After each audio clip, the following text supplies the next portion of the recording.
नमस्कार, मैं senior inspector Himanshu Rawat crime petrol Dastak में आपका स्वागत करता हूं। एक अजीब केस आया था हमारे पास।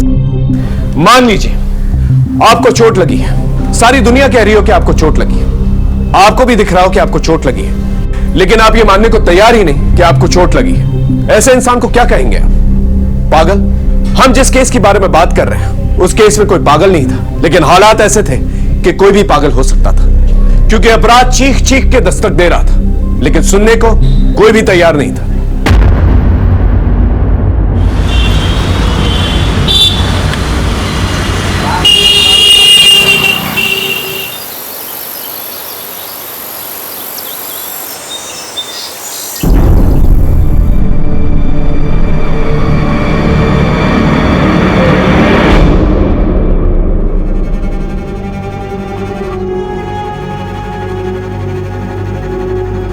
निशा, शाम को मार्केट से क्या क्या लेना है? अरे क्या हुआ बेटा? फिर सिर में दर्द है? क्या हुआ दीदी? 2 दिन बाद सगाई है, तेरी तबीयत ठीक नहीं है और फिर भी तू ऑफिस जा रही है? हाँ, ऑफिस नहीं जा रही हूँ, वो एनजीओ ने कैंप लगाया हुआ है गांव में, वहाँ जा रही हूँ। अभी भी सिर में दर्द है ना? मैंने आपसे बोला है आप ये मेडिसिन खाना बंद करो और किसी डॉक्टर को दिखाओ। रितु मैं ठीक हूँ। तो ठीक नहीं है। मुझे लेट हो रहा है, मैं जा रही हूँ। अरे पर सुन तो सही में। बाय बेटा सुनो,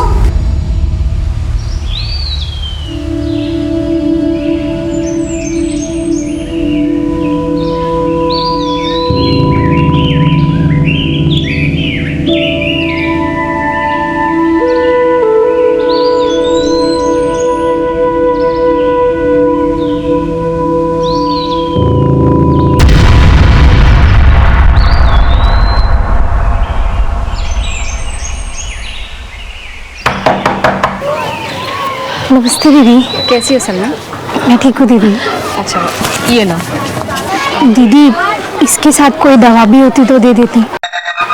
आजकल ना हमको बहुत चक्कर आ रहे हैं। सुना है कि तुम फिर से प्रेग्नेंट हो। अगर सही टाइम पे अपने पति को रोकती ना तो आज ये दिन नहीं आता सलमा। पहले से ही 3 बच्चियां हैं तुम्हारी और अब ये चौथा।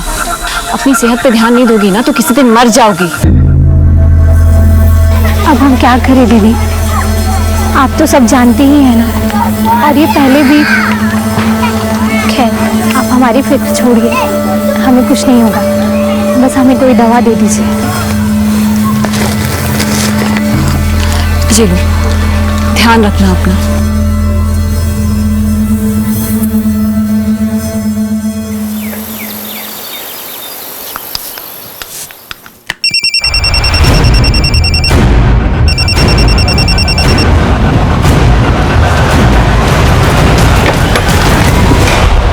क्या हुआ माँ? मुझे यहीं कहीं से मोबाइल की आवाज आई।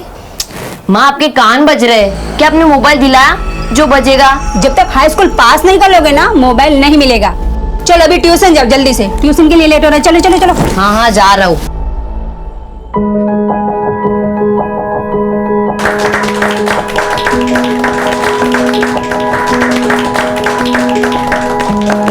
कैलाश, तरुण नहीं आया? नहीं भाई, सबसे ज्यादा तबीयत खराब थी।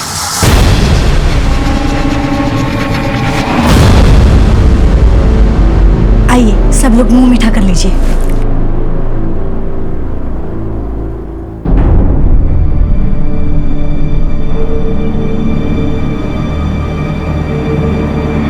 निशा, तुम ठीक हो? निशा, निशा, निशा, निशा, क्या हुआ? तबीयत ठीक है ना बेटा? हाँ, पानी लाना। हाँ वो बस चक्कर आ गया था। क्या कह रहा है अग्रवाल? वही बोल रहा हूँ जो ये रिपोर्ट कह रही है। निशा 1 महीने की प्रेग्नेंट है।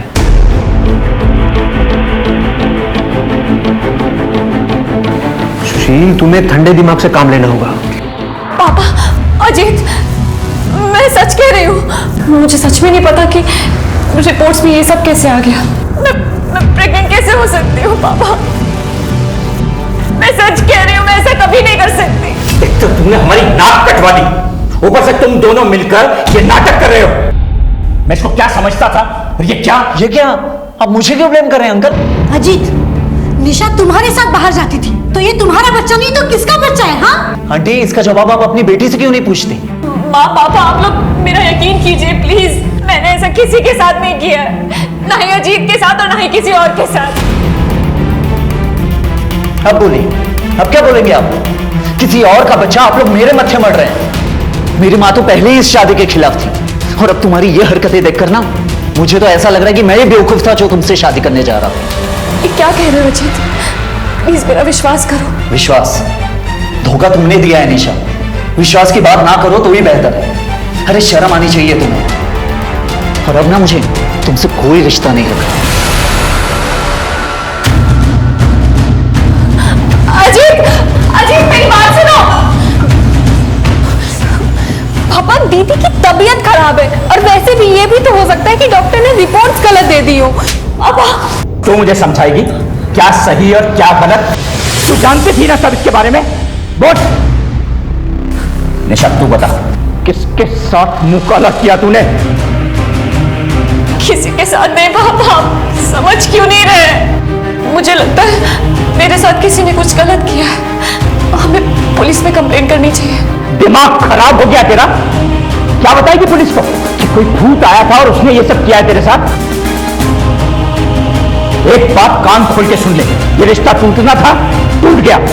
तो मैं और बेइज्जती बर्दाश्त नहीं करूंगा। परसों डॉक्टर का अपॉइंटमेंट है, इस बच्चे का अबॉर्शन करो और ये किस्सा यहीं खत्म करो।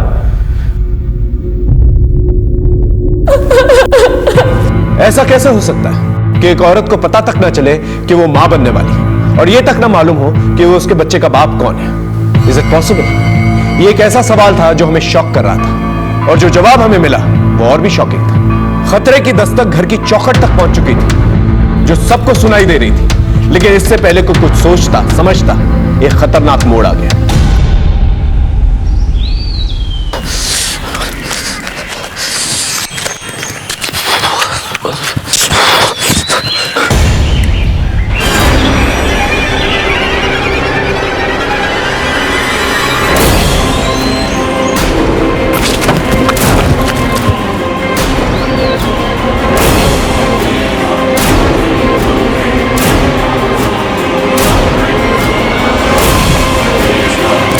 चलिए हटिए हटिए।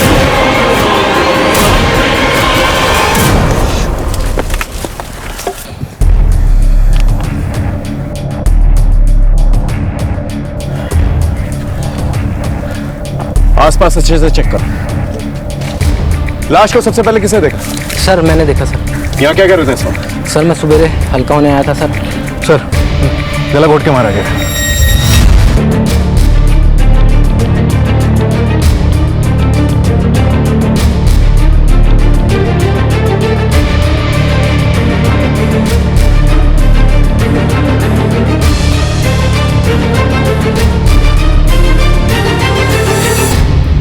कोई पहचानता है इसे? पहचानते तो नहीं है, पर पास में ही गार्डन है सर यहाँ पे, तो वहाँ पे बहुत सारे लड़की लड़के आते रहते हैं सर, शायद वहीं की होगी सर।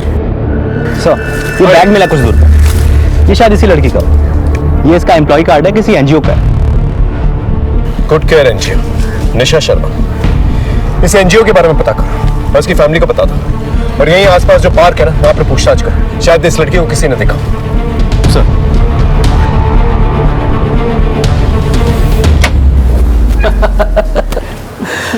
अरे सॉरी। अरे कोई बात नहीं, थैंक यू। Thank you.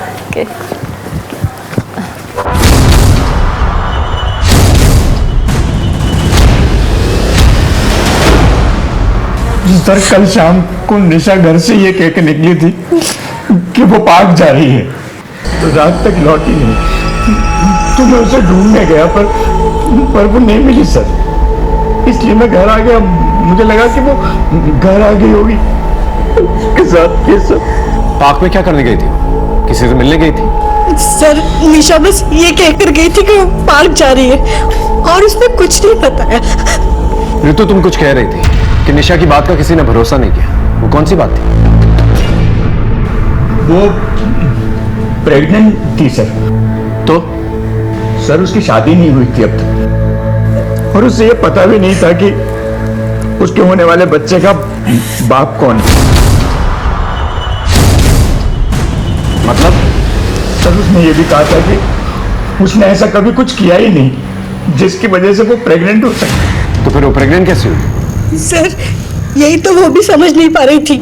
उसका कहना था कि किसी ने कुछ खिला पिला कर उससे ये सब किया है, पर हम लोग उसकी बात पे भरोसा नहीं कर पाए।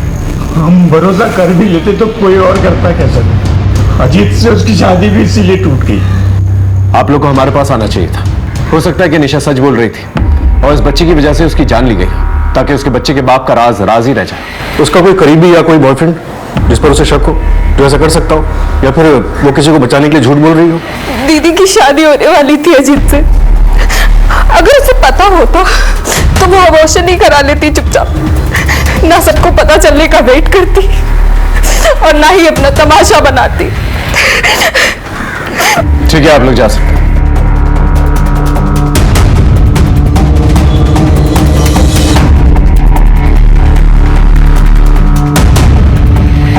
सर, जिस जगह निशा की लाश मिली वो जगह पार्क के काफी नजदीक है। मैंने पार्क के स्टाफ से चेक किया, लेकिन किसी ने भी निशा को नहीं पहचाना। ये जगह काफी सुनसान रहती है सर। हो सकता है कि निशा को किसी ने वहां पे अकेले देखा हो, उसका फायदा उठाने की कोशिश की हो, नाकाम रहा हो और उसे मार दिया हो, क्योंकि स्ट्रगल तो हुआ था। बिल्कुल हो सकता है, लेकिन निशा का कहना था कि उसे दवा देकर उसका रेप किया गया था।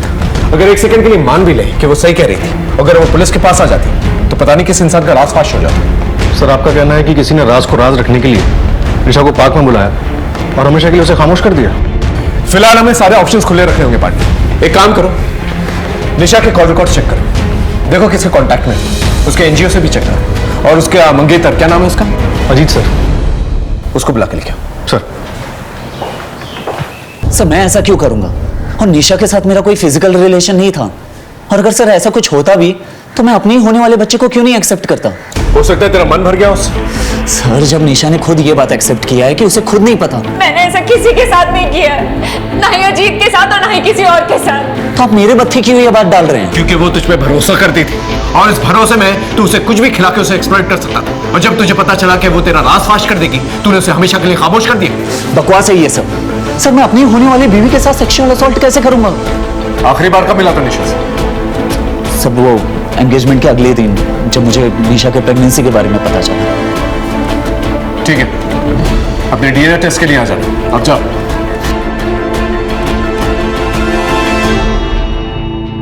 निशा की लाइफ में अजीत के अलावा कोई और भी था? जी सर, अजीत से उसकी एंगेजमेंट होने से पहले उसका अफेयर नमित के साथ चल रहा था। नमित? वो भी हमारी एनजीओ का टीम लीडर था। 1 साल के रिलेशनशिप के बाद दोनों का ब्रेकअप हो गया था। निशा की शादी का पता चलते ही उसने जॉब छोड़ दी थी। कब छोड़ी उसने जॉब? 1 महीने पहले। फिलहाल कहाँ जॉब करता है पता है? जी सर। सर, निशा के एक्स बॉयफ्रेंड के नए ऑफिस में बात हुई थी। 22 तारीख को वो देहरादून के लिए निकला था, ऑफिशियल टूर पे। इंटरेस्टिंग। निशा का भी मर्डर 20 तारीख को ही हुआ। और सर, ये निशा के पोस्टमार्टम की प्रिलिमिनरी रिपोर्ट, इसके हिसाब से निशा की बॉडी में हेवी सेडेटिव के ट्रेसेस मिले हैं। इसका मतलब निशा बिल्कुल सही कह रही थी, कोई उसे सेडेटिव्स दे के मोलेस्ट कर रहा था, तभी उसे पता नहीं चला उसके बच्चे का बाप कौन है। इस नमित को उठा के लेके आओ, और सेडेटिव्स का नाम सर्टेन होते ही उसे ट्रेस करना शुरू करो। सर, ये निशा के कॉल रिकॉर्ड्स हैं। इसमें ज्यादातर कॉल तो फैमिली ऑफिस से ही है। सर, जो निशा को लास्ट कॉल की गई थी वो पार्क के पास के गांव जैतपुर से की गई थी। किसने किया था ये कॉल? सर, ये नंबर किसी सलमा नाम की औरत के नाम पर रजिस्टर्ड है।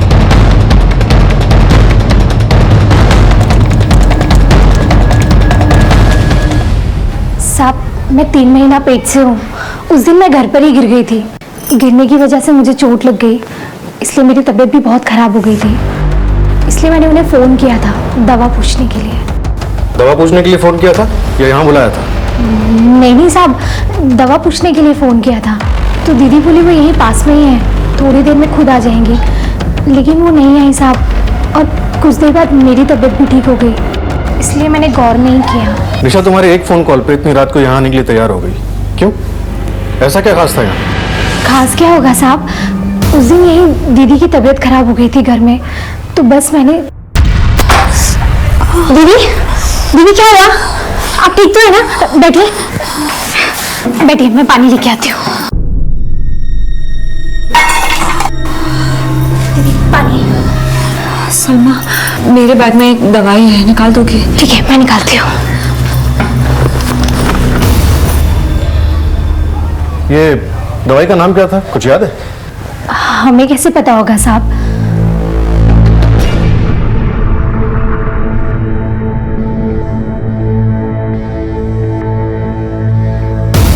पर हाँ साहब, नीली गोली थी एक। हो सकता है सर, इस दवा के ट्रेसेस निशा की बॉडी से मिले हो। नहीं, निशा ऐसे सेडेटिव्स क्यों लेगी जो उसे बेहोश कर दे? और उसने दवाई यहाँ आकर खाई थी, और अगर वो सेडेटिव्स के बारे में जानती भी थी तो वो यहाँ खाकर यहाँ बेहोश होती। निशा के घर जाकर पता करना पड़ेगा।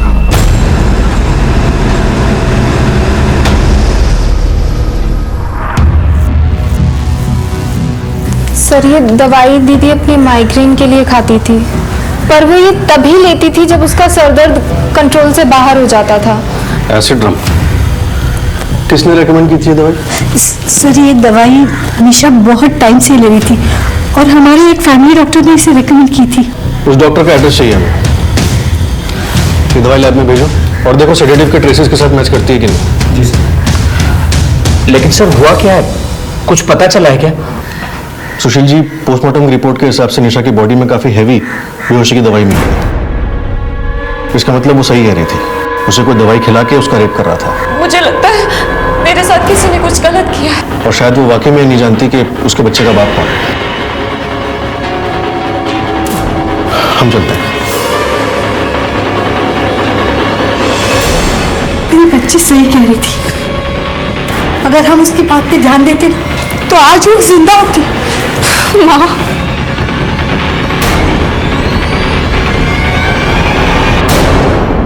निशा जो एसिडम टैबलेट्स ले रही थी वो माइग्रेन की दवा है, लेकिन ये उसकी डिटेल पोस्टमार्टम रिपोर्ट के हिसाब से उसे बीएसजी नाम की टैबलेट्स बताओ सेडेटिव दी जा रही थी। ये टैबलेट्स हॉस्पिटल में एनेस्थीसिया के तौर पर यूज होती हैं। इसका मतलब निशा को बीएसजी टैबलेट्स जो है कोई जानबूझ के दे रहा था ताकि वो बेहोश हो सके, और ये काम कोई उसका अपना ही कर सकता है जिसमें वो भरोसा करती है।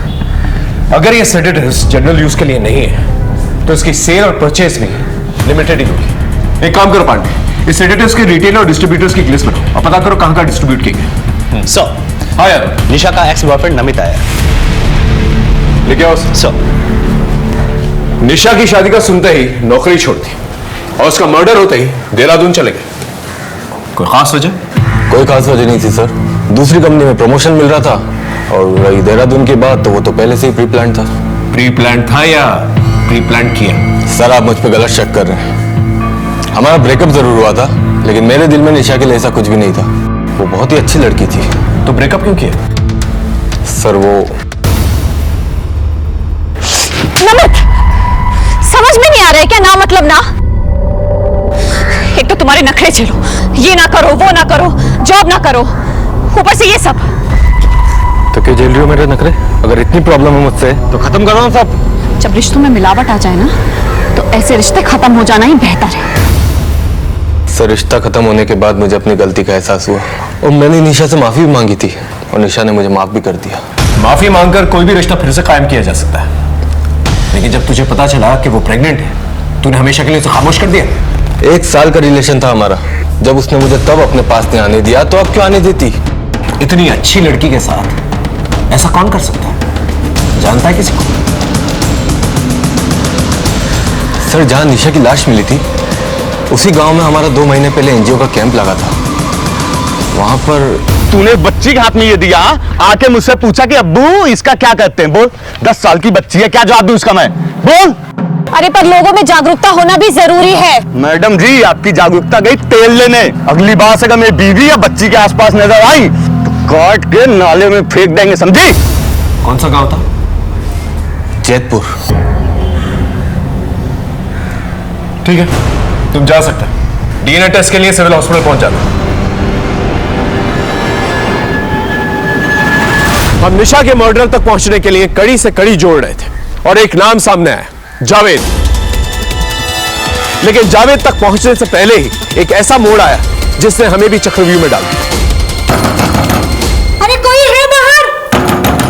दरवाजा खोलो। रितु, अरे कोई है बाहर? तुम्हें किसने बंद किया? और रितु कहाँ है? मुझे नहीं पता, मैं खुद कब से रितु को आवाज लगा रही हूँ। रितु!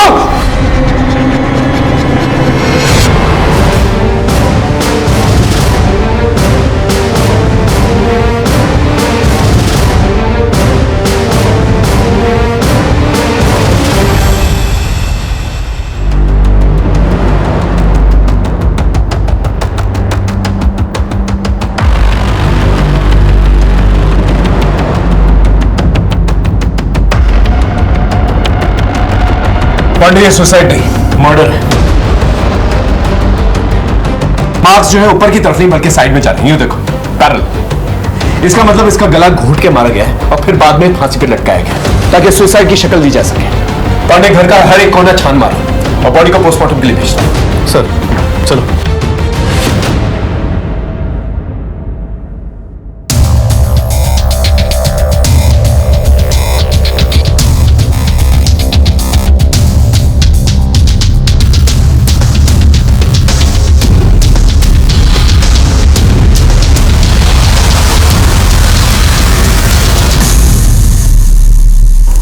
भाई साहब कैलाश जी, सब क्या हो गया भाई साहब?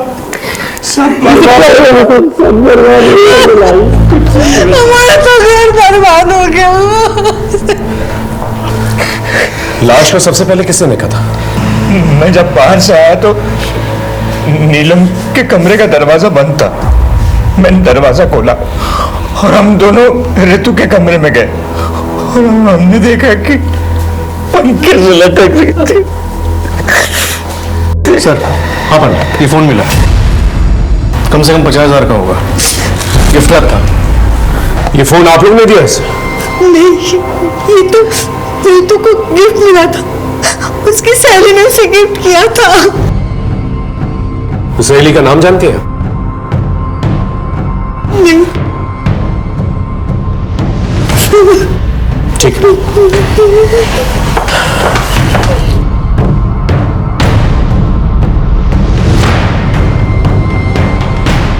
ऋतु को पूरा यकीन था कि निशा बिल्कुल सच बोल रही थी। इसका मतलब ऋतु को मालूम था कि कुछ ना कुछ हुआ है।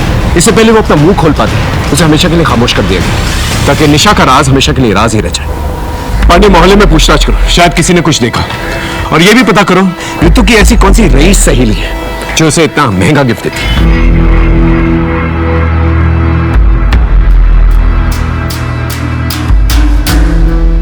पांडे, इस रईस सहेली के बारे में कुछ पता चला? फोन पता कर रहे हैं सर, लेकिन जो फिलहाल पता चला है वो ज्यादा शॉकिंग है। जिस जावेद ने निशा पर हमला किया था, उसे जान से मारने की धमकी दी थी, उसका इस केस से कुछ अलग ही कनेक्शन निकल कर आ रहा है। कैसा कनेक्शन?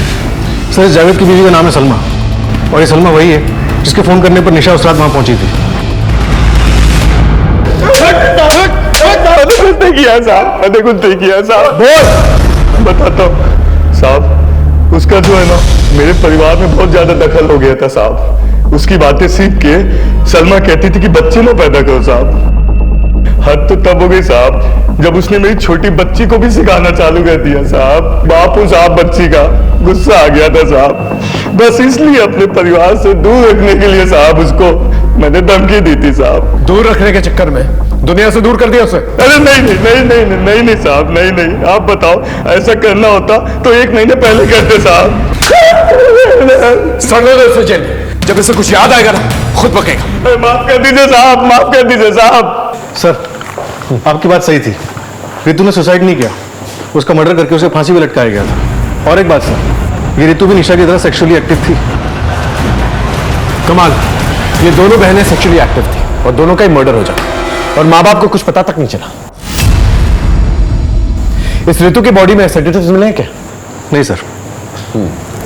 मतलब इसका भी अफेयर था। हो सकता है कि ये दोनों बहनों का एक ही लड़के के साथ अफेयर था और इसी लड़के ने दोनों बहनों को मार दिया। सर, ऋतु के दोस्तों से बात की थी। हाँ, कोई भी उसके बॉयफ्रेंड के बारे में कुछ नहीं जानता और ना ही कोई ये बता पाया कि वो फोन उसको किसने दिया होगा। कमाल है, उसका बॉयफ्रेंड था नहीं, उसके माँ बाप ने या उसके दोस्त ने मोबाइल फोन गिफ्ट नहीं किया, तो शायद ये फोन उसने खुद ही खरीदा। एक काम करो, मोबाइल फोन के IMEI नंबर से ना पता करो कि मोबाइल फोन कहां से परचेज किया गया और सुशील का DNA टेस्ट करवाओ। सुशील? लेकिन क्या वो ऐसा करेगा अपनी बेटियों के साथ? जिस दिन निशा का मर्डर हुआ था वो पार्क में था और ऋतु की भी लाश सबसे पहले उसी ने देखी। ये प्रेगनेंसी तो एक छलावा है, असल बात तो कुछ और है। ये ऋतु के कॉल रिकॉर्ड्स कब तक आएंगे? शाम तक आ जाएंगे सर।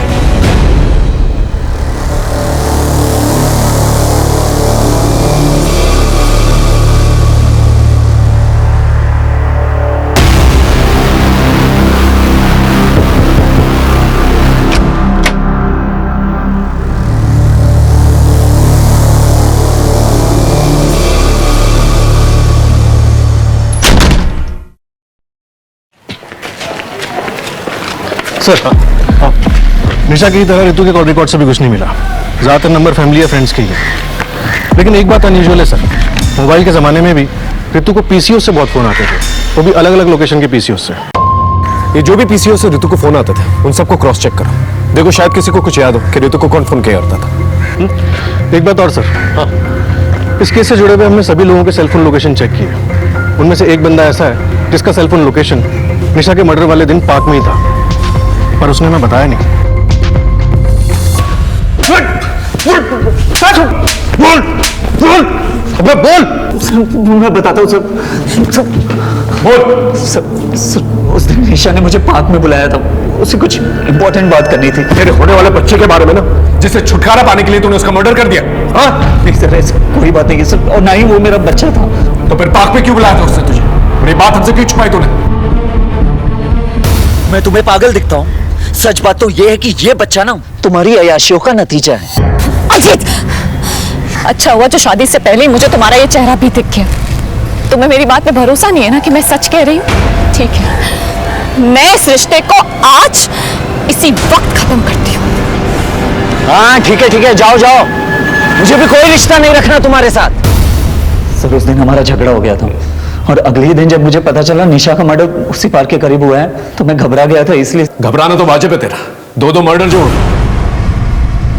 शहर छोड़ के कहीं नहीं जाएगा तू, समझा? अब जा। हो ना, ये सारा खेल घर के किसी आदमी का, सुशील के घर पे नजर। और सेडेटिव्स का क्या हुआ? सर बीएसजी का फॉर्मूला जिस कंपनी से पेटेंट है उन सभी कंपनी से डिस्ट्रीब्यूटर्स की लिस्ट मंगवा ली है।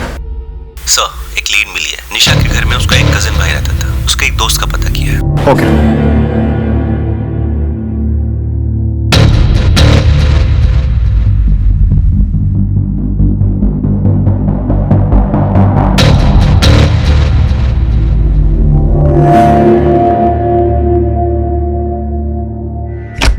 कब से आ रहा तू यहाँ पे?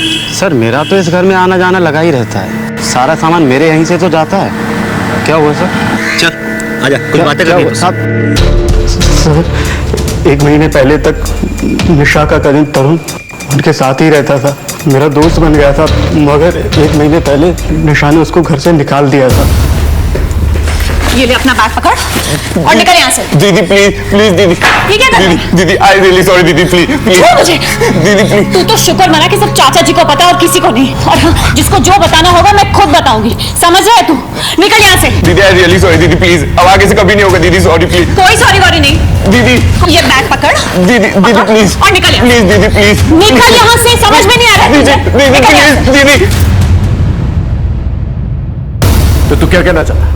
तरुण ने किया है सब? मैं क्या बोलूं? सच बता वरना हलक से ना जुबान निकालूंगा। बोल। सर वो तरुण सर वो पोर्न वीडियो का बहुत शौकीन था, एडिक्ट था एकदम। मेरी ही दुकान से रिचार्ज करवाता और 4 दिन में ही पूरा इंटरनेट पैक खत्म कर देता था पोर्न वीडियो देखकर। मगर उसकी कोई गर्लफ्रेंड नहीं थी। तो क्या? बोल। हो सकता है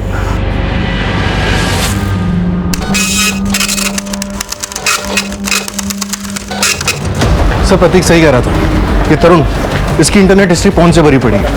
आज भी कई प्रोस्टिट्यूट्स के साथ कांटेक्ट में है। सर मोहल्ले वालों ने बताया कि तरुण निशा के एंगेजमेंट में आया था और ना ही निशा और ऋतु के अंतिम संस्कार में। ये तरुण 1 महीने तक निशा के घर में रहा था और निशा की प्रेगनेंसी भी 1 महीने की थी। कहीं तरुण ने दवा देकर निशा को मोलेस्ट तो नहीं किया? और जब निशा को इस बारे में पता चला उसे तरुण को घर से बाहर निकाल दिया। लेकिन सर अगर तरुण ने ऐसा किया था तो फिर निशा ही क्यों कह रही थी कि उसे पता नहीं उसके बच्चे का बाप कौन है? ये तो उसके परिवार वाले कह रहे हैं, लेकिन निशा ने अपने परिवार वालों को क्या कहा यह हमें पता लगाना है।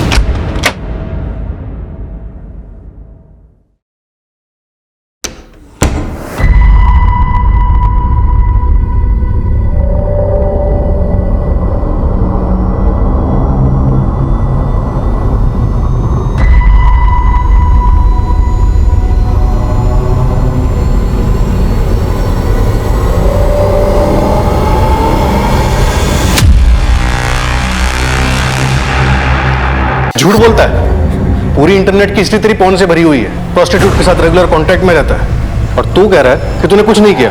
हाँ सर, मैं प्रोस्टिट्यूट के कांटेक्ट में हूँ लेकिन सर ये मेरी बीमारी का इलाज है। ऐसी कौन सी नई बीमारी हुई है तुझे जिसके इलाज के लिए तुझे प्रोस्टिट्यूट के पास जाना पड़ता है? सर तरुण एक्चुअली सेक्स एडिक्ट है, इसका इलाज भी चल रहा है। डॉक्टर का कहना है कि इस एडिक्शन का सिवाय सेल्फ कंट्रोल के और इलाज नहीं है। और इसीलिए सर मैं प्रोस्टिट्यूट के पास जाता हूँ सेल्फ कंट्रोल चेक करने के लिए। अपने इस एडिक्शन में किस पे हाथ डाला था, ऋतु पे या निशा पे, जिसकी वजह से निशा ने तुझे घर से बाहर निकाल दिया? नहीं सर, इसकी वजह कुछ और ही थी।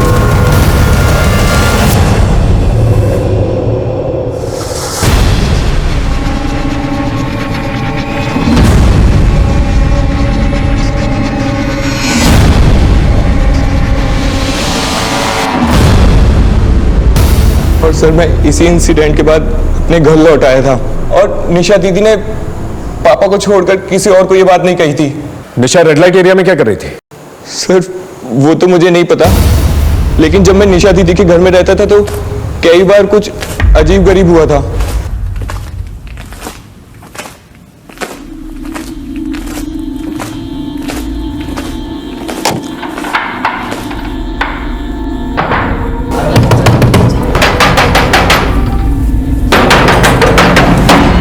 तरुण, ये दरवाजा किसने बंद किया था?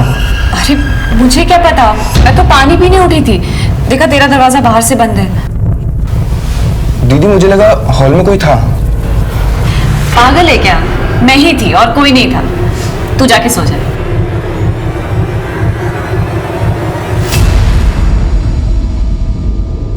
सर आई एम श्योर वहाँ कोई तो होता था। ये एक बार नहीं कई बार हुआ था। जब भी मेरा दरवाजा रात में बाहर से बंद होता था तो बाहर कोई ना कोई होता था और मेरे रूम का दरवाजा निशा दी या ऋतु में से कोई एक खोलती थी। ठीक है, तुम्हारा डीएनए टेस्ट करना होगा।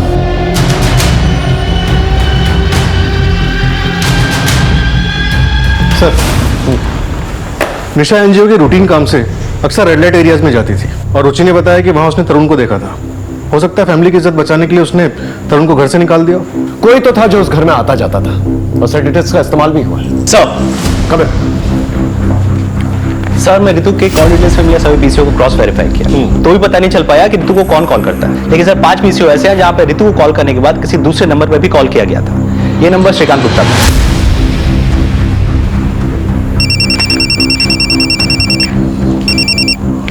हेलो, ओके सर, बीएसजी के 4 डिस्ट्रीब्यूटर्स में से सिर्फ एक डिस्ट्रीब्यूटर है गाजियाबाद में, मेडोक फार्मेसी। तुम फार्मेसी जाओ। सर। पांडे, इस श्रीकांत गुप्ता के घर जाके देखो। सर। सर ये नंबर तो हमारा नहीं है। आपके आईडी पर रजिस्टर्ड है ये नंबर? मेरे आईडी पे? आप दोनों के अलावा कौन कौन रहता है घर में? सर घर में मैं, मेरी पत्नी और मेरा बेटा, बस।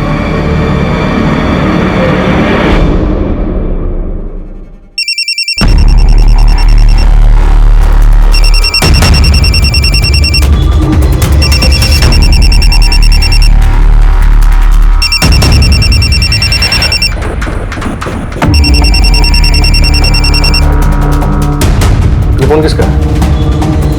सर फोन का तो पता नहीं, लेकिन ये बैग मेरे बेटे का है।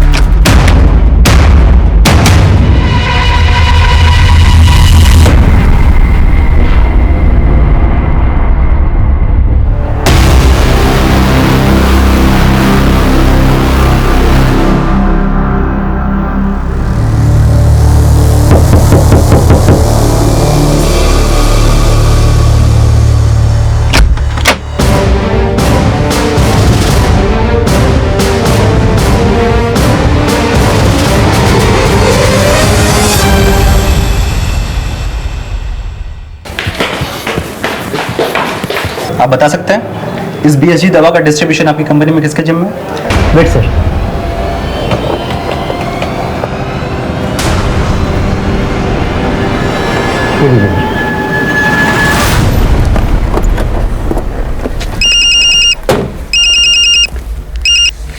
सर, उस आदमी की लोकेशन ट्रेस हो गई है जिसके पास मेडॉक कंपनी के बीएसजी मेडिसिन के डिस्ट्रीब्यूशन का जिम्मा था। यह आदमी हाथ से नहीं निकलना चाहिए दीपक।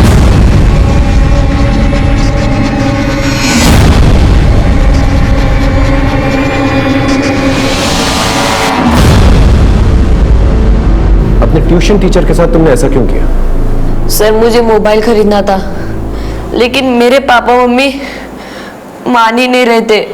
फिर एक दिन वो मुझे पार्क में मिला। उसने मुझसे कहा अगर मैं उसका एक काम कर दूं तो वो मुझे मोबाइल देगा। वो क्या काम करवाना चाहता था तुमसे? सर राहुल को उसने अपनी जाल में फंसा के मुझे ड्रग्स दिलवाए।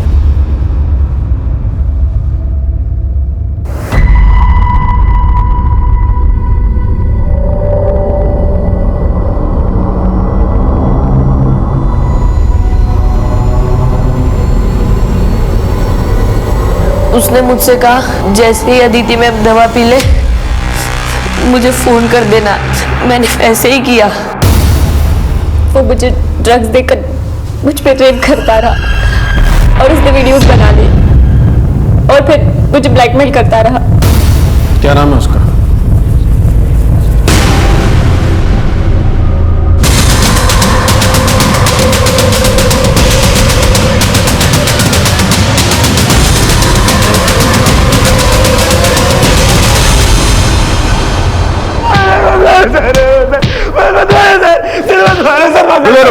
रुको, उठाओ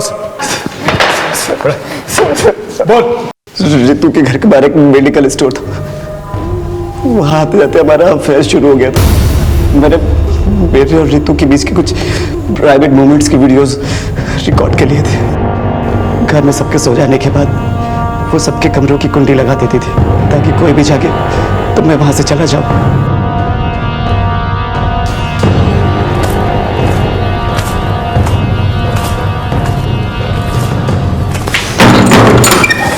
अरे रितु, तो यहाँ क्या कर रही थी रात को? मैं पानी पीने आई थी। अच्छा।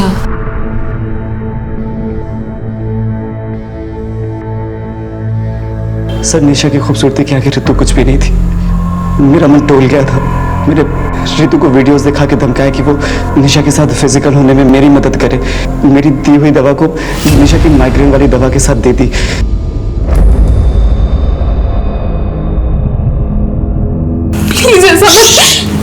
चुप कर। वो नहीं तेरा वीडियो ना अभी तेरे बाप को भेज दूंगा। भेजू? हाँ तो चुप रहे।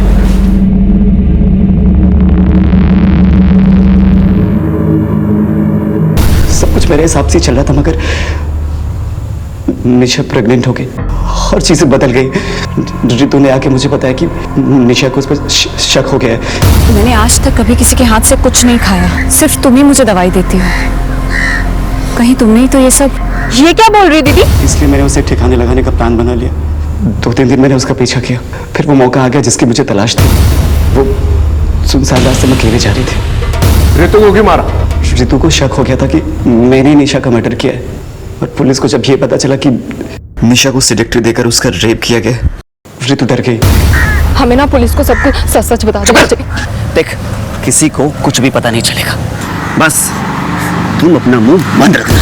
रितु इतने डर गई थी कि अगर पुलिस उससे एक बार भी पूछताछ करती तो वो सब कुछ उगल देती, और मैं ये रिस्क नहीं लेना चाहता था।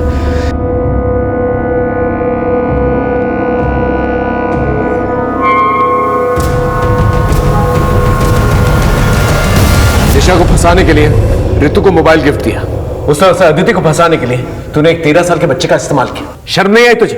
डर नहीं लगा? मैं अपनी लत से मजबूर था।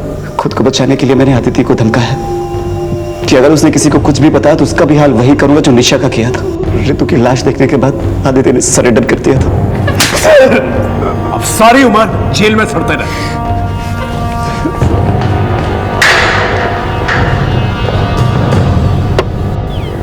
देखा आपने कितनी दस्तकें मिली। निशा का अपनी तबीयत को इग्नोर करना, ये एक दस्तक थी। निशा का ये बार बार कहना कि उसे नहीं पता उसके बच्चे का बाप कौन है। मैं प्रेग्नेंट कैसे हो सकती हूँ पापा? और उसके फैमिली मेंबर्स को इस दस्तक को इग्नोर करना। निशा के माँ बाप को पुलिस की हेल्प लेनी चाहिए थी। मोबाइल फोन का सीक्रेटली इस्तेमाल करना, यह भी एक बहुत बड़ी दस्तक थी।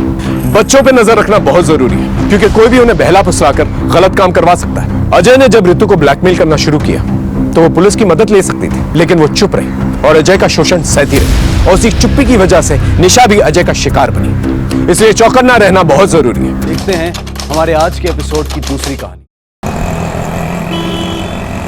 और यहां से निकलेगा दुआ खिलो खिलो खिलो, शाबाश शाबाश, ऐसा ही बनाते रहो।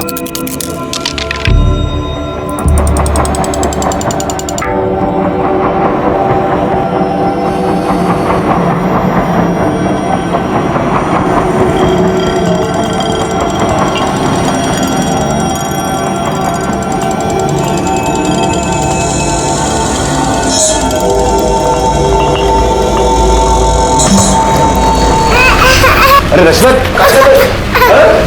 काय झालं? क्या हुआ?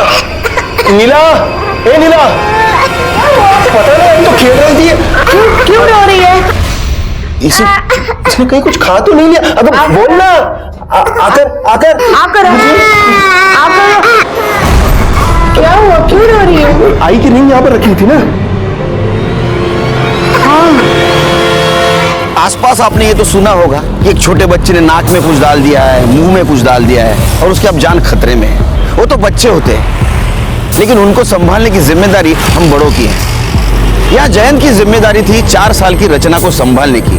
उसकी लापरवाही की वजह से 4 साल की रचना ने एक डायमंड की अंगूठी निगल ली थी। क्या आप यकीन करोगे, 13 साल पहले हुई ये दुर्घटना आज बहुत बड़े जुर्म की पहली दस्तक थी।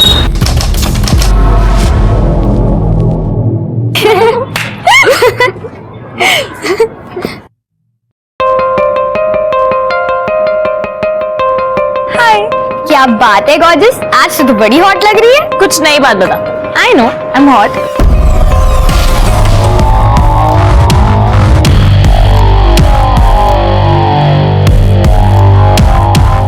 रचना जब 4 साल की थी उस वक्त उसने खेल खेल में एक डायमंड की अंगूठी निगल ली थी। अब रचना 17 साल की होशियार और ब्राइट फ्यूचर वाली लड़की थी। आप सोच रहे होंगे वो अंगूठी गई कहाँ? तो 13 साल से वो अंगूठी रचना के बॉडी में ही थी। ये है अंगूठी।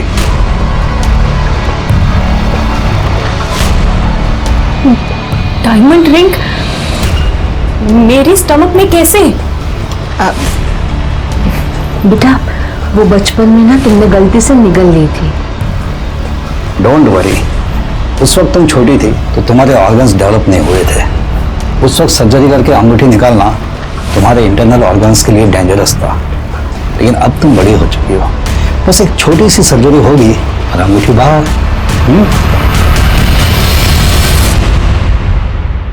What is this, पापा? I can't believe this. मेरे पेट में एक डायमंड की रिंग है और आप लोगों ने मुझसे ये बात छुपाई।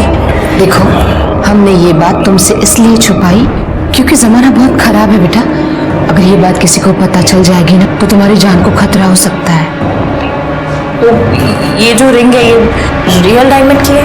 हाँ, रियल डायमंड की, और तेरे दादी की पुश्तैनी रिंग है। तो बहुत महंगी होगी। उस जमाने में करीब 3.5 लाख की थी, आज की डेट में 12 से 15 लाख की होगी। लेकिन देख, इस बात को तो किसी से डिस्कस मत करना। हम लोगों ने भी ये बात किसी को नहीं बताई है। हाँ बेटा, आई सही कह रही है। तुम हमें प्रॉमिस करो कि तुम्हारी पेट में डायमंड रिंग के होने की बात तुम किसी को नहीं बताओगी, वरना तेरी जान को खतरा हो सकता है। प्रॉमिस? आजकल तो एक मोबाइल के लिए मर्डर होता है। रचना के पेट में तो 12-15 लाख की डायमंड रिंग थी। क्या ये 12-15 लाख की डायमंड रिंग किसी क्राइम की वजह बनने वाली थी? नहीं, वैसे घबराने की कोई बात नहीं है। माइनर सर्जरी है जी, वो किडनी में से पथरी निकालना है। जी, लेकिन क्या है कि ऑपरेशन है तो फिर पैसे तो लगते ही है ना, इसलिए मैं आपसे रिक्वेस्ट कर रहा हूँ कि प्लीज मेरे ड्यूज जो है वो क्लियर कर दीजिए। जी थैंक यू।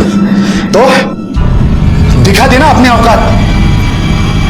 रचना का ऑपरेशन करके उसके पेट में से अंगूठी निकालने वाले हो, मुझे बताया तक नहीं।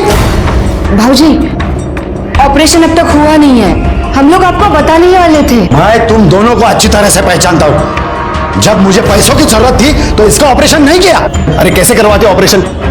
मेरी बेटी की जान को खतरा था। अरे मेरी बेटी की जिंदगी बर्बाद हो गई, उसका क्या?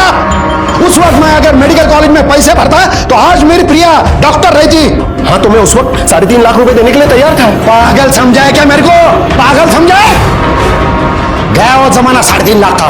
अभी उस अंगूठी की कीमत कम से कम 15 लाख तक तो होगी। मुझे मेरा 50% चाहिए, दैट्स इट। भाऊजी, थोड़ा सोच समझ के बात कीजिए ना। जरूरी है यूं चिल्ला चिल्ला के सबके सामने बात करना? मुझे कोई फरक नहीं पड़ता, मुझे मेरा पैसा दे दो, पण तुमचा थोबाड पण बघायचा नाही मला.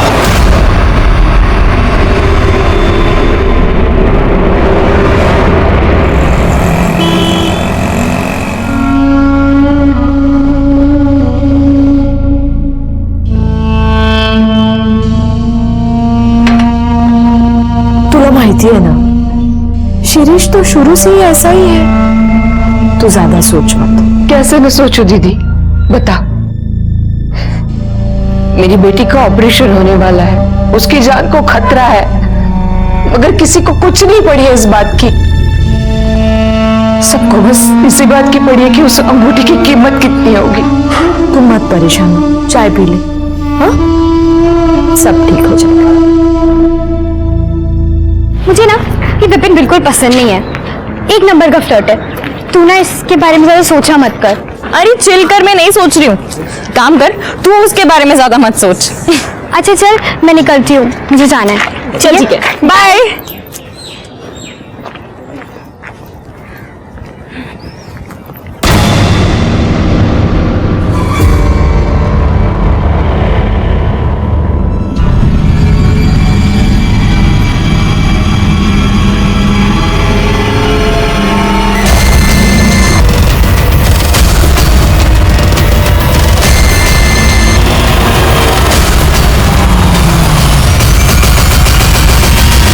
रचना के ऑपरेशन से ठीक एक हफ्ते पहले उसे दिन दहाड़े किडनैप किया गया था। क्या इसकी वजह डायमंड रिंग थी या कुछ और?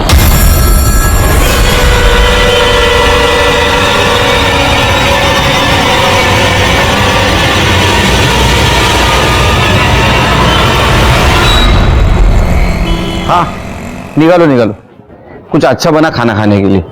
हाँ नहीं, हाथ से बनाओ, होटल में से मत मंगाओ। सर हमें आपकी हेल्प चाहिए सर। सर प्लीज हमारी मदद कीजिए। क्या हुआ? मेरा नाम जयन नामले और मेरी बेटी रचना को किसी ने किडनैप किया सर। सर और ये वीडियो भेजा उन्होंने। कितने बजे मिली वीडियो?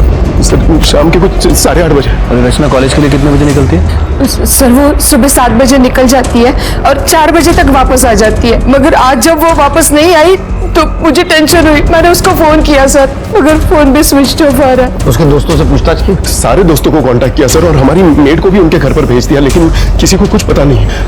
मुझे किसी ने ये वीडियो भेजा और फिर इसी नंबर से फोन कॉल भी आया।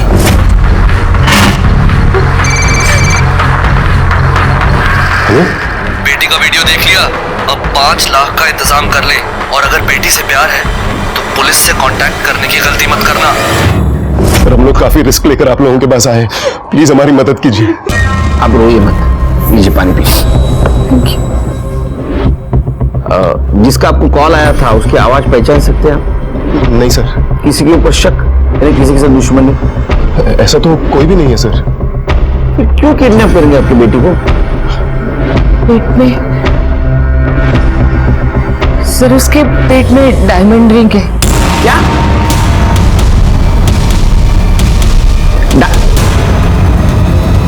रियल? वो बचपन में निकल गई थी सर। बाहर नहीं निकले अभी तक? नहीं। तो उसको कुछ नहीं हुआ अभी तक? नहीं सर, जब बचपन में रचना ने रिंग को निगल लिया था, हम उसे डॉक्टर के पास लेके गए थे, लेकिन इस वक्त डॉक्टरों ने सर्जरी करने से मना कर दिया, और इतने सालों तक कुछ हुआ भी नहीं। लेकिन अब जाकर उसे उल्टियां होने लगी तो डॉक्टर के पास नहीं ले गए? ले गए थे ना सर, और अगले हफ्ते ही उसका ऑपरेशन होने वाला था और हम उस रिंग को निकालने वाले थे। ये बात किस किस को पता है उसके पेट में डायमंड रिंग है? सर हमारे फैमिली डॉक्टर शिंदे को, हमारी मेड रानी को, और नीला की बहन रमा को। शिरीष भाजी और कविता बहनी का भी तो नाम लो ना। हाँ लेकिन वो तो डायरेक्ट फैमिली हुआ ना, और वो रचना का किडनैप क्यों करवाएंगे? और वैसे भी जितना रिंग हमारा है उतना उनका भी है। जितना रिंग तुम्हारा है उतना उनका कैसे होगा? सर वो रिंग मेरी खुद की नहीं थी, वो मेरी माँ की पुश्तैनी रिंग थी।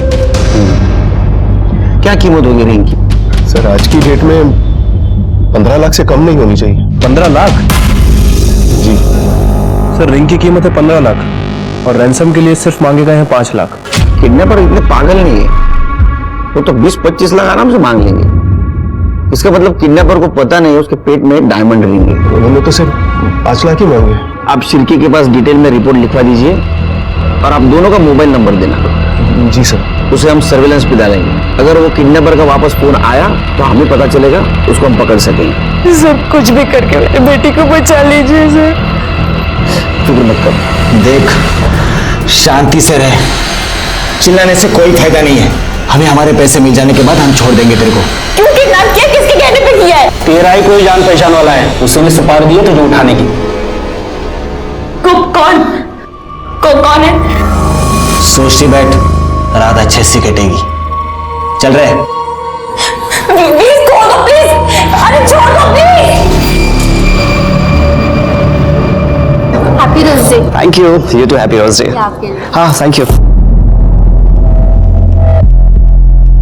Vipin, Vipin, Vipin. Hi. Happy rose day. Really? क्या सोचा तुमने कि एक रोज देके तुम मुझे पटा लोगी? You know Gunjan, my ex girlfriend, उसने मुझे लास्ट रोज डे पे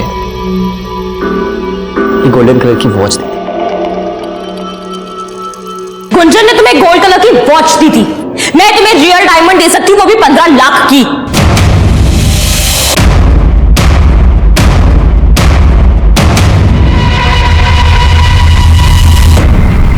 डू यू इवन नो कि 15 लाख में कितने जीरो होते हैं? ये तुम्हारी रिंग ना 15,000 की भी नहीं है, और ये चीफ स्टफ अपने पास रखो।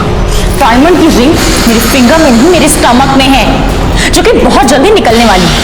और 15 लाख में कितने जीरो होते हैं ना, ये मुझे अच्छे से पता है। Do you know what? You really don't deserve it. और तुम्हारी और गुंजन की रिलेशन की रियलिटी ना मुझे बहुत अच्छे से पता है। तुम दोनों की लास्ट फाइट की वीडियो है मेरे पास।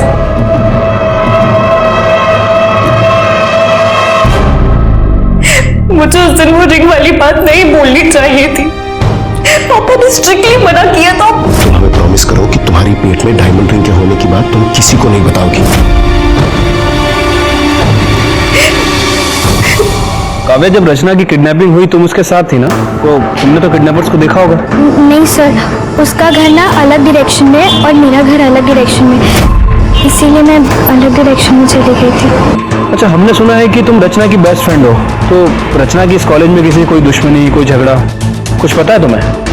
झगड़ा टाइप्स तो नहीं हुआ था, लेकिन उससे ना विपिन पे हैवी वाला क्रश था। विपिन? किस टाइप का लड़का है ये विपिन? बहुत ही एरोगेंट और एक नंबर का फ्लर्टियस है, लेकिन उसने रचना को रिजेक्ट कर दिया था।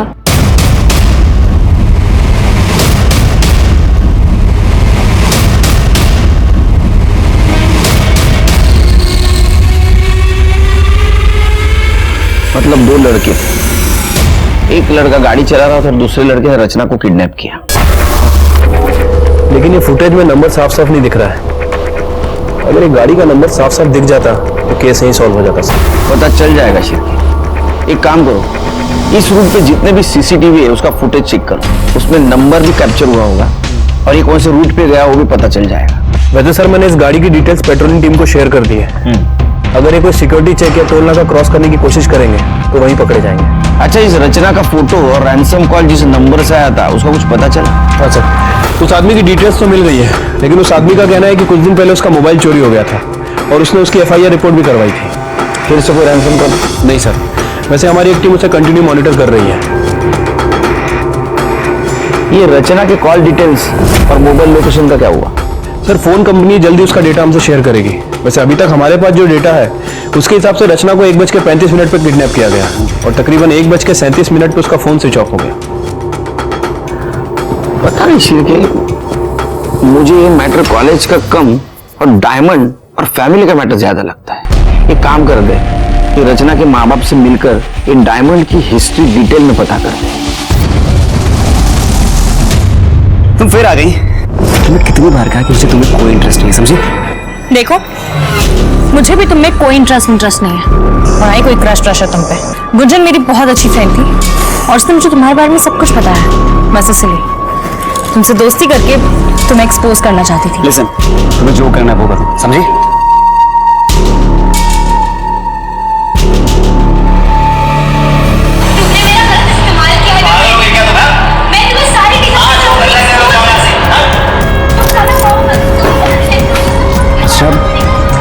ये वीडियो तुमने बनाया? देखो, ये वीडियो ना डिलीट कर दो। गुंजन ना मुझ पे हमेशा झूठे एलिगेशंस लगाती थी। कोई भी वीडियो देखेगा ना मुझे कल्पित समझेगा। प्लीज ये वीडियो डिलीट कर दो। लिसन, तुम जो कहोगी मैं करूंगा।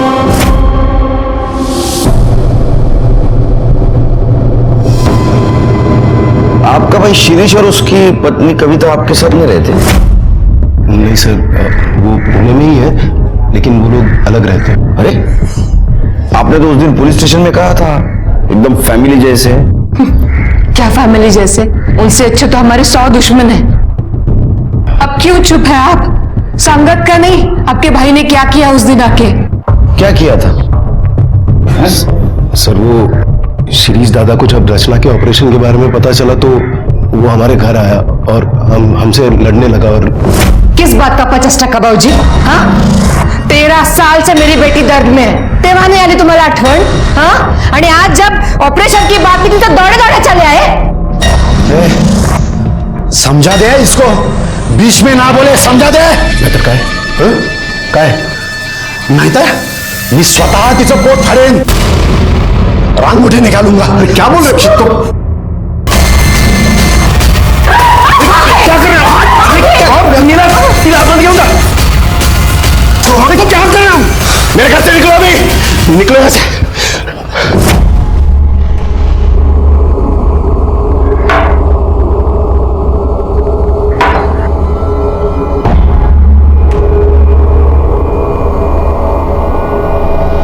सर, मैंने रचना के रूम की तलाशी ली, लेकिन कुछ खास नहीं मिला।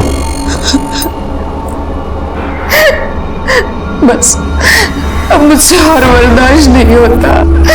अगर मेरी रच्चू को कुछ हो गया तो मैं अपने आप को कभी माफ नहीं कर पाऊंगी। आप मेरे गहने बेचो, उससे 5 लाख रुपए आएंगे और मेरी बेटी को घर ले आओ।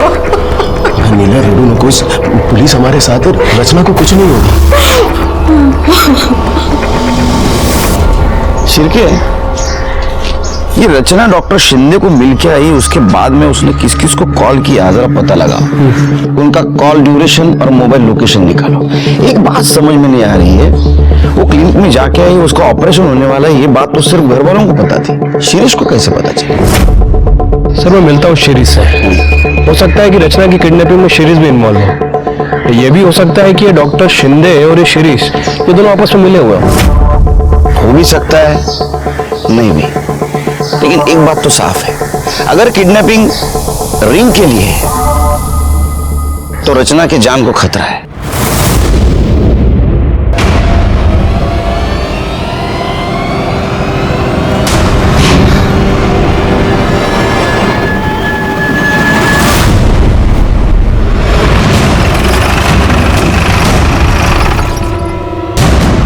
चाय लीजिए।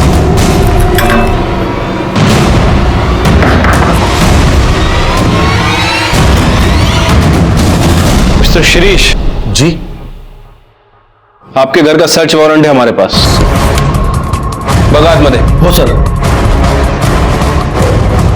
आपको क्या लगता है वो रचना का किडनैप हम लोगों ने किया है? क्यों, नहीं लगना चाहिए क्या?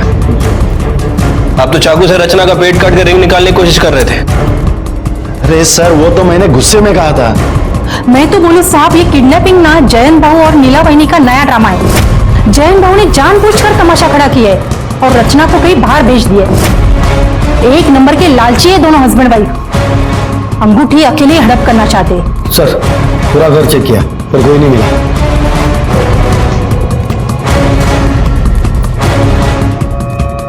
परसों 1 बजे से 3 बजे के बीच कहाँ थे आप? यहीं पे थे सर, घर पे ही थे। आपका नंबर दो। लीजिए, 9967। जब तक इस केस की इन्वेस्टिगेशन चल रही है, शहर से बाहर मत जाइएगा।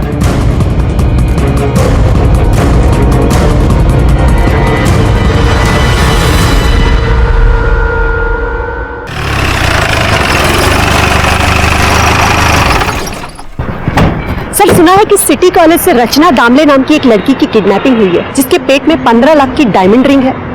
बहुत सुनते हैं आप, जरा कम सुना करो। सर हमारे सोर्सेस है। तो इंटरव्यू आपके सोर्सेस का लो ना, हमें क्यों परेशान कर रहे हैं? सर आप हमें अवॉइड कर रहे हैं। पुलिस जो भी काम करती है लोगों की भलाई के लिए करती है। जब सही वक्त आएगा हम लोग ब्रीफ करेंगे, अब हमें हमारा काम करने दो। सर प्लीज कुछ तो बताइए। चलिए हटिए। सर सर पीछे हटिए। Sir please sir.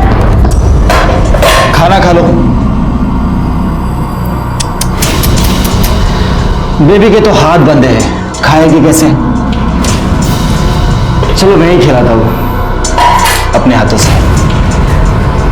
ये लो, खा लो। अरे खा लो।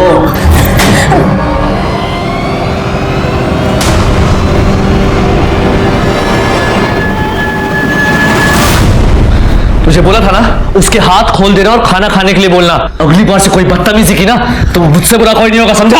हाँ तो ठीक है ना, ये तू आराम से भी बोल सकता है। ये ज्यादा अकड़ मत दिखा, तो जाके अंदर बताओ उससे तू कौन है। देख अपने 50-50 हजार रुपए लेके यहाँ से कल्टी हो लेना। इसके बाद लड़की का क्या करना है वो मैं देख लूंगा। ये शाने दिमाग का बेमत बना। ये क्या है?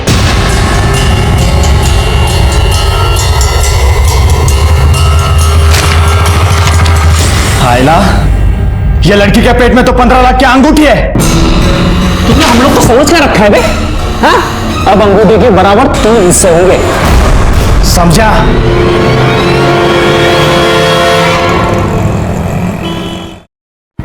सर ठीक है, ये शिरीष और डॉक्टर शिंदे का कुछ कनेक्शन के बारे में पता चला? हाँ सर, वो डॉक्टर शिंदे का कहना है कि वो उन दोनों का फैमिली डॉक्टर है, इसलिए रचना के ऑपरेशन वाली बात उसने सीरीज के साथ शेयर की थी। और सर एक और इम्पोर्टेंट बात पता चली है, वो डॉक्टर शिंदे का लैब असिस्टेंट पवार जिस दिन रचना गायब हुई है उसके दूसरे दिन से ही छुट्टी पर है। अच्छा, हो सकता है ये पवार भी किडनैपिंग में शामिल हो। तो पवार के बारे में पूछताछ कर। कौन है तू? हाँ? यहाँ पे किडनैप क्यों किया है मुझे? बोलने का कौन है? ना ही जमणार काम खूब है, चल फोन ठेव। सर आइए। सर एक काव्या इंदुलकर है, रचना की बेस्ट फ्रेंड। रचना ने इनके साथ एक वीडियो शेयर किया था सर एक लड़का है विपिन दाभोलकर, हमारी कॉलेज में ही है। रचना उसे पसंद करती थी और हमारी कॉलेज में उसकी एक्स गर्लफ्रेंड भी थी। उन दोनों का झगड़ा हुआ था, उसी का ये वीडियो है। एक्चुअली सर विपिन की गर्लफ्रेंड ने बाद में सुसाइड कर लिया था।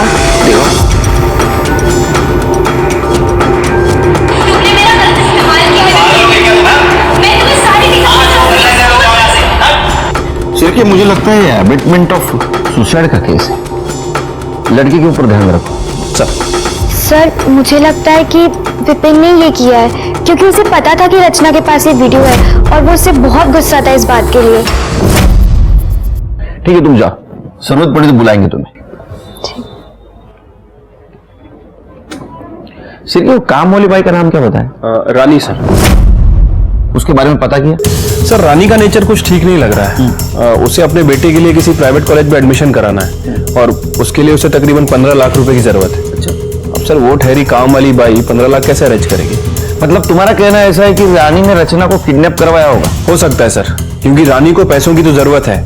उसने सोचा होगा कि रचना को किडनैप करते हैं और रैंसम में 5 लाख रुपए की डिमांड करते हैं और बाकी के पैसे उसके पेट में जो डायमंड रिंग है उसे बेच के अरेंज कर लेगी। उसको और उसके पति को बुला। साहब रचना बेबी तो हमारी बेटी है, उसका हम लोग किडनैप कैसे? किडनैप नहीं कर रहे तो 15 लाख रुपए नहीं मिलते ना। बच्चे की एडमिशन करनी है ना इंजीनियरिंग को। वो तो बच्चे की जिद थी साहब, क्या करें, हम अपने गांव की अपनी सारी जमीन बेच रहे हैं ताकि उसके एडमिशन के लिए 15 लाख रुपए इकट्ठा कर सके। जब गांव की जमीन बेची जाएगी तो हमें इन्फॉर्म कर देना। भागना नहीं पुणे से, और गए तो बच्चे का फोटो और मोबाइल नंबर भी देके जाना। साहब हम कहाँ भागेंगे साहब, जब रचना बेबी के बारे में मुझे पता चला तो मैं बाबा से वो विभूति लेकर आई और मैंने मैडम को दी थी। अरे देवा, ये अंगूठी की बात बाबा जी को भी पता है? साहब नहीं पता थी, वो चमक कर विभूति कैसे मिलती बाबा जी से? उन्होंने बोला था कि माथे पे लगाओ तो अंगूठी अपने आप बाहर आएगी। आगे बाहर? अंगूठी आगे बाहर? अरे बाप रे, पता नहीं ये बाबा जी ने कितने भक्तों को बताया होगा और कितने भक्तों ने रिश्तेदारों को बताया होगा। तुम्हारे पास बहुत वक्त है क्या? निकलो, किसी को बताना नहीं अभी। अरे अंगूठी की बात, जाओ।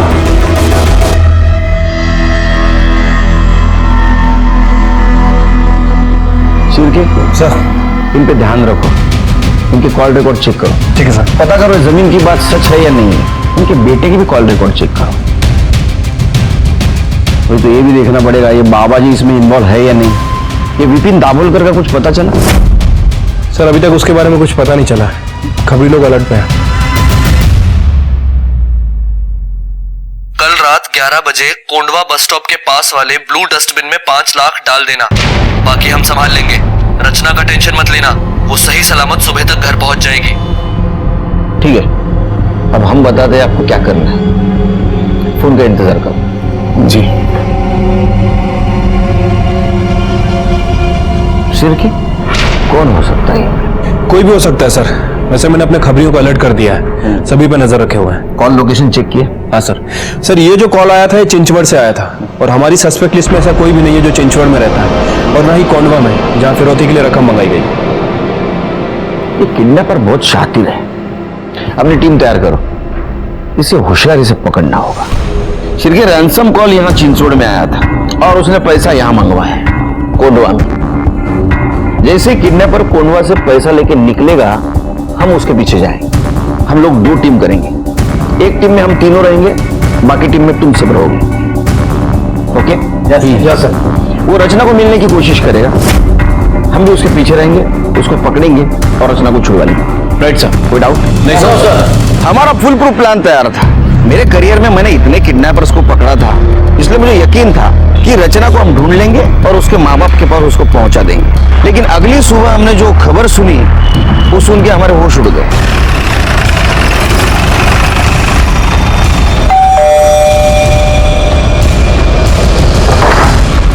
चलो 5 लाख की बैग तैयार है। सर वो प्लान थोड़ा चेंज करना होगा। क्यों? सर वो 5 लाख मैं हम लोगों को सुबह ही दे आया। मतलब? सर वो मेरी बात सुनिए, मैं वो 5 लाख जो है वो किडनैपर्स को दे आया आप लोगों को बिना बताए, क्योंकि कल जब मैं पुलिस स्टेशन से अपने दुकान पर लौटा तो मेरे दुकान वाले मोबाइल पर किडनैपर का कॉल आया।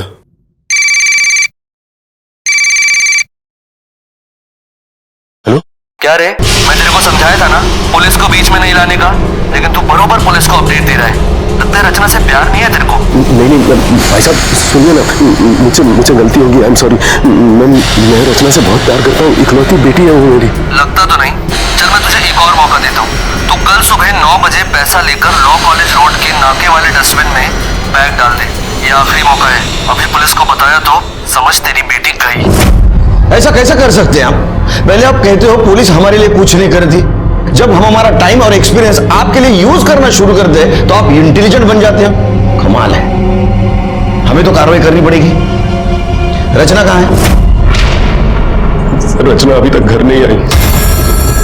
घर नहीं आई मतलब समझते हैं आप? किडनैपर आपको बेवकूफ बना के चला गया। सर मैं मानता हूँ मुझसे गलती हो गई, मुझे आप लोगों को सब कुछ बता देना चाहिए, पर प्लीज हमारी हेल्प कीजिए। मुझे तो बहुत डर लग रहा है सर, पता नहीं वो लोग रचना को छोड़ेंगे भी या नहीं। मेरी बेटी को बचा लीजिए सर। अब हमारे पास कंप्लेंट आई है तो हमें ही कुछ करना पड़ेगा।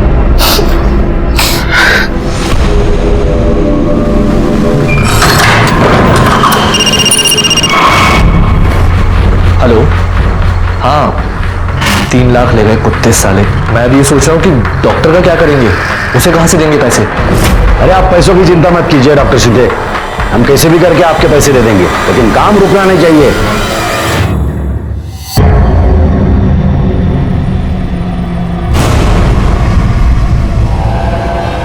काम हो गया। Thank you. ये लो तुम्हारे पैसे। पूरे हैं ना? हाँ। Thank you.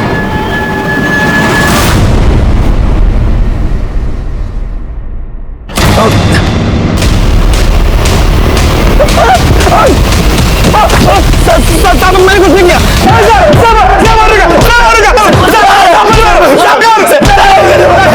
प्लीज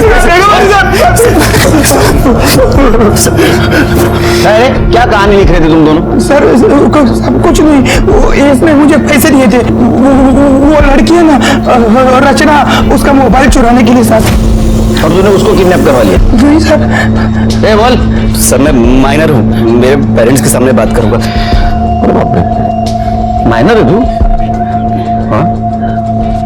क्या है डेट ऑफ बर्थ? सब याद नहीं? सब 6 में 2000। 2018। तो 18 साल का है।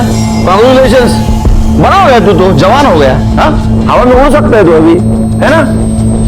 क्यों किडनैप करवाया तूने? सब रचना को मैंने किडनैप नहीं करवाया। रचना किडनैप हुई है ये तो मुझे न्यूज़पेपर के थ्रू पता चला है। ठीक है, मान लेते हैं कि तूने सिर्फ मोबाइल चोरी करने लगा उसको। मोबाइल का है? सर वो मोबाइल मैं चोरी करने से पहले ही वो लड़की का किडनैप हो गया। अरे बाप रे। हाँ सर। हाँ? फिर वो पैसे किस बात के मांगे? हाँ? बहती गंगा में हाथ धो लिया? तू खुद को बहुत बड़ा कैसीनो समझता है। अरे पैसे पॉकेट में ले गया वो। चलो बता, मोबाइल क्यों चोरी करने लगा तू? सर वो रचना ने मेरी और गुंजन की फाइट का वीडियो क्लिप बना लिया था। वो मुझे धमका रही थी कि इस वीडियो को वो सोशल मीडिया में अपलोड कर देगी, जिससे लोगों को ये लगेगा कि गुंजन ने मेरी वजह से सुसाइड किया है। गुंजन ने तेरे वजह सुसाइड किया? नहीं सर, सुसाइड के 1 महीने पहले तक हम दोनों एक दूसरे के कॉन्टेक्ट में ही नहीं थे। ये रचना तेरी गर्लफ्रेंड है? नहीं सर, हम दोनों कॉलेज मेट हैं। वो तो मेरे पीछे पड़ी थी, उसे तो मैंने कई बार अवॉइड किया सर। उसके पेट में डायमंड रिंग थी, पता था तेरे को? यस सर, उसने मुझे खुद ही बताया था। डायमंड की रिंग मेरे फिंगर में नहीं, मेरे स्टमक में है, जो कि बहुत जल्दी निकलने वाली है। हाँ, जैसे तूने इसको मोबाइल चोरी करने के लिए पैसे दिए, वैसे किडनैप करने के लिए पैसे दिए। नहीं सर, मुझे लगा वो झूठ बोल रही है। सर मैं क्रिमिनल नहीं हूँ, प्लीज जाने दीजिए। लगता तो नहीं। चिरके सब रचना मिलने तक इन दोनों को लॉकअप में रख। सर लेकिन सर जब कुछ किया नहीं सर, मैंने कुछ नहीं किया सर। मैंने सभी के कॉल रिकॉर्ड्स चेक किए हैं, लेकिन सर किसी के कॉल रिकॉर्ड्स में कुछ खास नहीं मिला। लेकिन ये जो शिरीष है, इसने ये डॉक्टर शिंदे से कई बार बात की है। तो ऐसा तो नहीं शिरके, अंगूठी को लेकर इन दोनों में कुछ खिचड़ी पक रही है। शिरीष को लेकर इन सब में सबसे कमजोर कड़ी शिरीष है, सही मुंह खोलेगा। हाँ सर, मैंने फोन किया था। सर 13 साल से मैं इस डर में जी रहा हूं कि जयंत तो अंगूठी का पैसा अकेला न हड़प कर बैठे। देखिए ऐसा तो नहीं कि रचना को तुमने ही किडनैप किया हुआ है और डॉक्टर शिंदे से ऑपरेशन करवा के वो अंगूठी खुद हड़पने का प्लान है। नहीं सर, मी असं कशाला करीन? सर नहीं मेरी इतनी हिम्मत है, नहीं मेरी इतनी औकात। सर मैं सच कह रहा हूं, ये सब ना वो जयंत का नाटक है सर। सर जैसे मैंने आपको पहले बताया था, ये दोनों ने मिलकर एक रचना को किडनैप किया होगा और चोरी छुपे वो अंगूठी निकालने वाले होंगे सर। इसलिए मैं डॉक्टर शिंदे के कांटेक्ट में था, ताकि जैसे ही वो अंगूठी निकले वो पहले मुझे आके बताए। मैं सच कह रहा हूं साहब।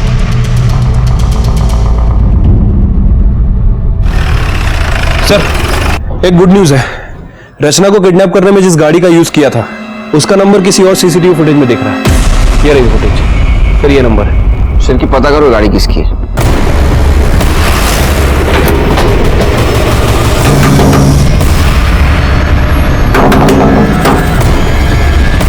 यस, विमल डोनवार आप ही हैं? हाँ जी। ये गाड़ी आपकी है? जी ये गाड़ी तो मेरी है, लेकिन गैरेज में ये बहुत दिनों से पेंटिंग के लिए हुई है। आपके पास गैरेज का रिसिप्ट है?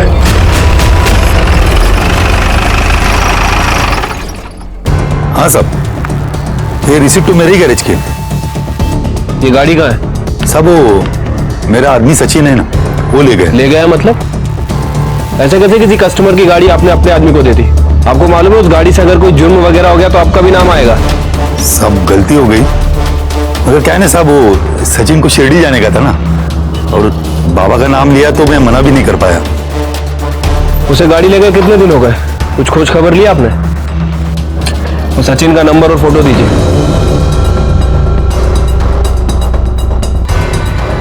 नहीं सर, इस लड़के को हम नहीं पहचानते हैं। सर वो जो लड़का गैरेज में काम करता है सचिन, मैंने उसका फोन सर्विलेंस पर डाला था। सर थोड़ी देर पहले उसका फोन चिंचवड़ में ऑन हुआ है, और सर जब से रचना किडनैप हुई है तब से उसका फोन बार बार चिंचवड़ में ऑन ऑफ हो रहा है। मतलब उसका अड्डा है वो? हो सकता है सर, क्योंकि रैंसम का कॉल भी हमें वहीं से आया था। एक काम करो, जीपीएस पे मोबाइल लोकेशन ट्रेस करो, उसकी मदद से उस लड़के तक पहुंच सकते हैं।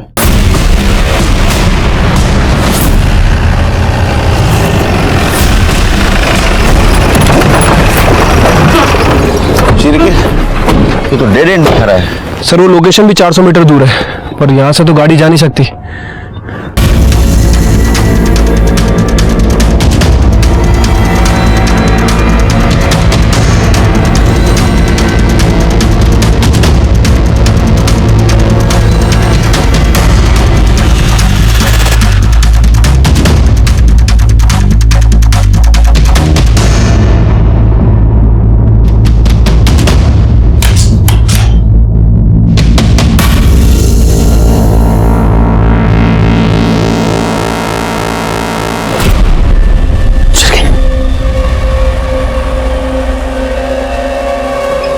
स्मेल आ रही है।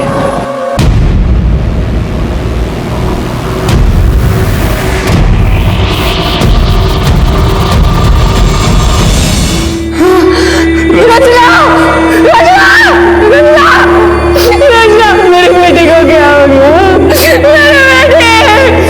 मेरे बेटे रचना।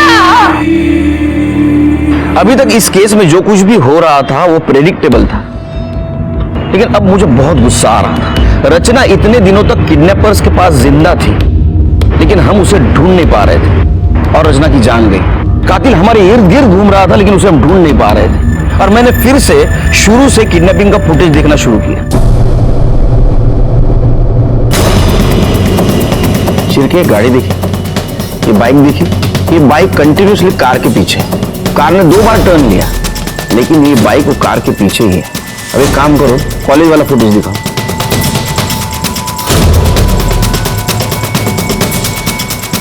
ये देखा, सेम बाइक वाला। यहाँ लड़की का किडनैप हुआ है, बिल्कुल रिएक्ट नहीं हुआ, उसने हेलमेट तक नहीं उतारा। नंबर प्लेट पे जूम करो, क्या दिख रहा है? स्टिकर लगा हुआ है। एक नंबर का 420 आदमी है शिरके। इसने स्टिकर जानबूझ के लगाया है ताकि इसे कोई पहचान न सके। मतलब ये भी किडनैपिंग में शामिल है? 100%।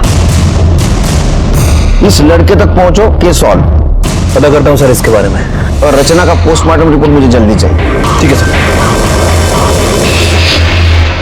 सर रचना की पोस्टमार्टम रिपोर्ट। सर रिपोर्ट के हिसाब से उसकी बॉडी में हाई क्वांटिटी अल्कोहल मिला है। अल्कोहल मतलब उसको बेहोश करने के लिए यूज किया गया? हाँ सर। और रिपोर्ट में यह भी मेंशन है कि जिसने रचना का ऑपरेशन किया उसने बहुत ही अनप्रोफेशनल तरीके से ऑपरेशन किया है।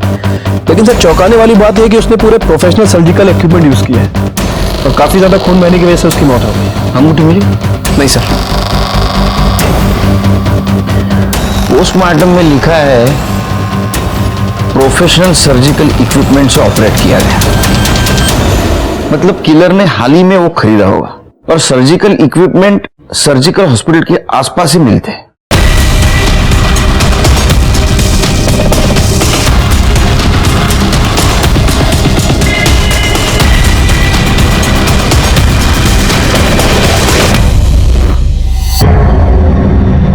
वॉच करो। ये देखिए सर, इसी ने सामान खरीदा। कौन है ये? पता नहीं सर, रचना की फैमिली वालों से पूछते हैं। इसकी इतनी हिम्मत! साहब मैं इसको छोड़ूंगा नहीं। इसने मेरी बेटी को मारने से पहले एक बार तक नहीं सोचा। आपको कुछ करने की जरूरत नहीं, जो कुछ करना है हम करेंगे। उसका मोबाइल नंबर दो।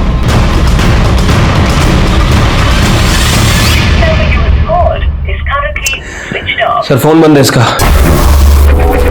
नंबर सर्विलेंस पे डालो, कॉल डिटेल्स निकालो, और एक काम करो सर, लड़के की माँ पे नजर रखो। हो सकता है लड़का माँ से कांटेक्ट करने की कोशिश करे।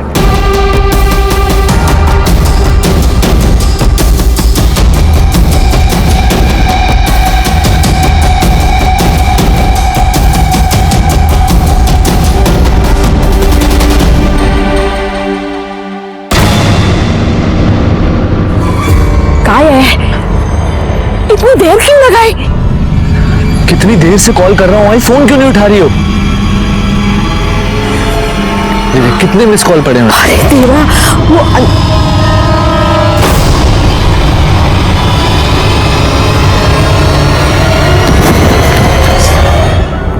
वो मेरे ही कहने पे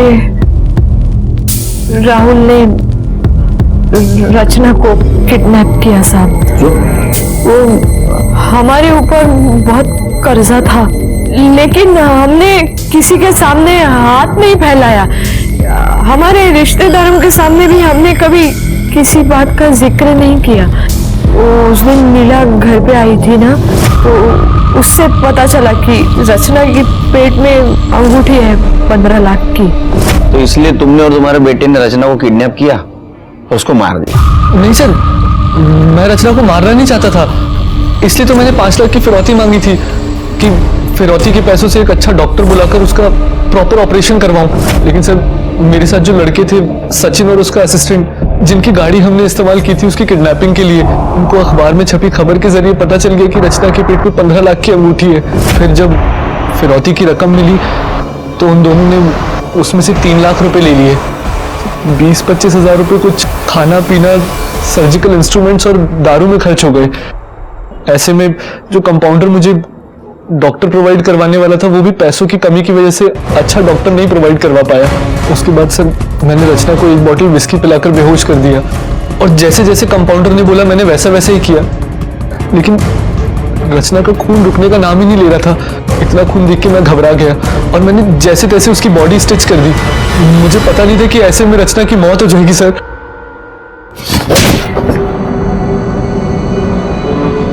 लेकिन वो मर गई और तुमने तुम्हारे मौसेरी बहन को मारा। पता है तुम्हारे मौसा और मौसी का क्या हाल है? तुम्हारा क्या हाल होगा? तुम्हें तो पक्की फांसी होगी। तुम भी सड़ोगी जेल में, जिंदगी बदतर होगी मौत से बदतर। 4 साल की रचना ने गलती से डायमंड रिंग निगल ली थी, लेकिन उसको उसकी भरपाई 13 साल के बाद खुद की मौत गंवा कर देनी पड़ी। रचना की मौत बहुत बड़ी सीख है, क्योंकि अगर ये डायमंड रिंग वाली बात जितनी पॉसिबल हो सके उतनी छिपानी चाहिए थी, लेकिन घर बार सब तरफ वो फैल गई और वहीं से शुरू हुआ जुर्म की दस्तक का सिलसिला, जो रचना की मौत पे आके खत्म हुआ। इसलिए दस्तक की आहट को सुनो। मैं सीनियर इंस्पेक्टर सुनील केलकर आप सबसे विदा लेता हूं। फिर मिलेंगे अगले एपिसोड में। तब तक के लिए सतर्क रहिए, देखते रहिए क्राइम पेट्रोल दस्तक। मकसद बताना नहीं, बचाना है। जय हिंद। क्राइम पेट्रोल के ऐसे ही मजेदार एपिसोड्स देखने के लिए हमारे चैनल को सब्सक्राइब करें